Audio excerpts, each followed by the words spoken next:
સુરતના મજુરા ગેટ વિસ્તારમાં મેટ્રોને અડીને ઉભેલા તિરુપતિ એપાર્ટમેન્ટને ખાલી કરાવવા પાલિકા દ્વારા નોટિસ આપવામાં આવી છે.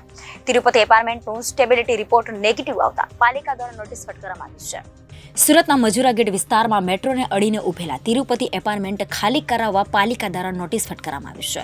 તિરુપતિ એપાર્ટમેન્ટનું સ્ટેબિલિટી રિપોર્ટ નેગેટિવ આવ્યું છે, જેથી એપાર્ટમેન્ટમાં રહેતા લોકોમાં ચિંતા વધી છે.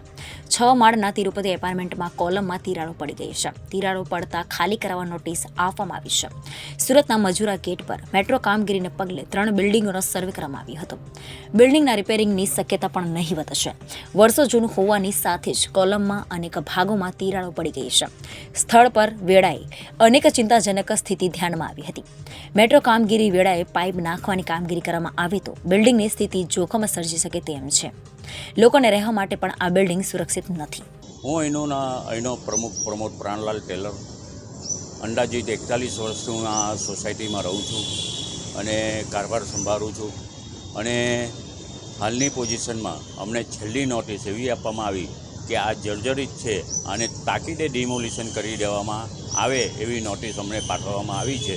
અમે તુષારભાઈ આર્કિટેક્ટનો અમે કોન્ટેક્ટ કર્યો. એમને અમે અમારી આખી સોસાયટી ચેક કરાવડાવી, બધું કમ્પ્લીટ કરાવ્યું. એમનું કહેવું એવું છે કે ભાઈ આ ઓરલી અમને ચેક કરતાં એવું માલુમ પડે કે ભાઈ આ સોસાયટી રિપેરેબલ છે પણ ઉતારવા લાયક નથી.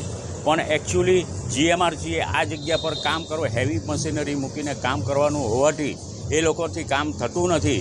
એને માટેને આ ધમપછાડા કરી રહ્યા છે. સંપાદનની વાત કરી છે, કેટલા પરિવાર રહે છે અહીં આર્ટિસ્ટ પરિવાર રહે છે અને ચાર દુકાન છે નીચે, જે પોતાનો ધંધો છે, જે એ લોકોની રોજીરોટી છે. અત્યારે હાલની તારીખમાં બેરેક લાગી જવાથી એ ધંધા પણ એ લોકોના બંધ છે. Reporter Hitesh Prajapati, Janadesh news, Surat.